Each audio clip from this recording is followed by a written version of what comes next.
आप सभी का स्वागत है हमारे चैनल क्लास टीच पर। और आज हम बात करने वाले हैं गोगा जी चौहान के बारे में। तो बने रहे। तो गोगा जी चौहान का जन्म 1003 भाद्रपद कृष्ण नवमी को हुआ था। आगे बात करें थोड़ी सी गोगा जी की कहानी के बारे में चर्चा करते हैं। गोगा जी के पिता का नाम था देव और गोगा जी के पिता के एक भाई थे, उनका नाम का मुझे पता नहीं है। इनकी पत्नी का नाम था वात्सल और इनकी पत्नी का नाम था कात्सल। एक खूबी ये थी कि ये दोनों एक जैसी दिखाई देती थी, वो बहू दिखाई देती थी। इनके इनके कोई पुत्र नहीं था और इनके भी कोई पुत्र नहीं था।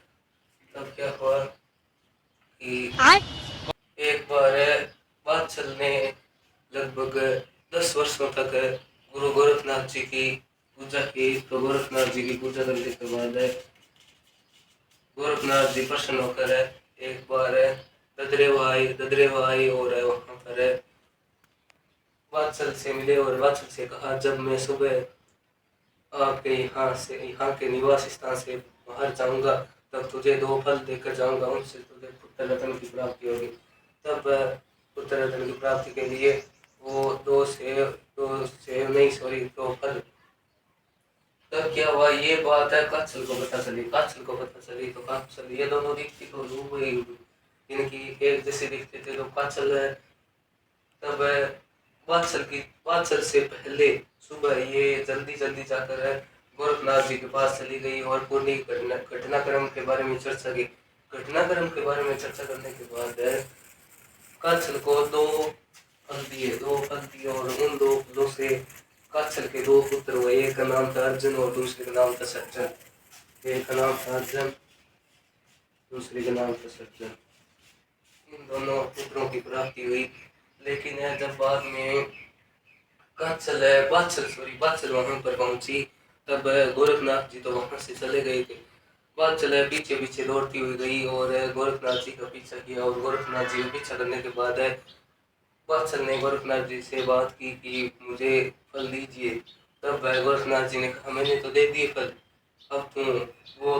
तब बादशाह ने पूरी घटनाक्रम बताई और गुरु गोरखनाथ जी ने कहा कि जो तेरे दोनों पुत्र, जो उस काचल के दोनों पुत्र है, वो मारे जाएंगे और वो कभी भी सही काम नहीं करेंगे। कह सकते हैं ये भी। तो आगे बात करें तो उपनामों की बात करें तो उनके साथ देवता भी कहते हैं। हर पीर का तो साक्षात साक्षात देवता साक्षात देवता ये किसने कहा था? मोहम्मद गजनबी ने।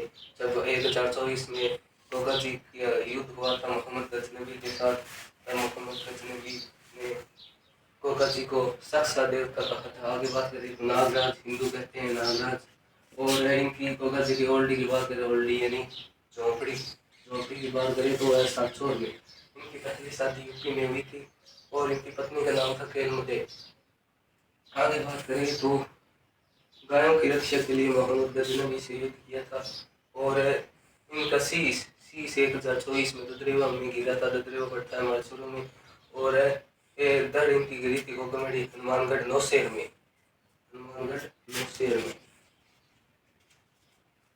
आगे बात करें तो मुसलमान इन्हें गोगा पीर के नाम से जानते हैं और हिंदू नागराज कहते हैं और कुछ लोग इन्हें गोगा गोगा बप्पा भी कहते हैं।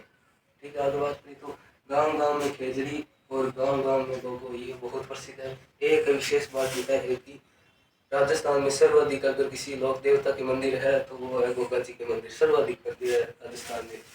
आगे बात करें तो गोगा जी के थान को खेजड़ी कहते हैं। सॉरी, गोगा जी का थान है वो खेजड़ी वृक्ष के नीचे होता है। हर गांव में लगभग आपको खेजड़ी मिल जाएगी। पीछे खेजड़ी आंदोलन भी हुआ था, उसके बारे में बाद में चर्चा करेंगे।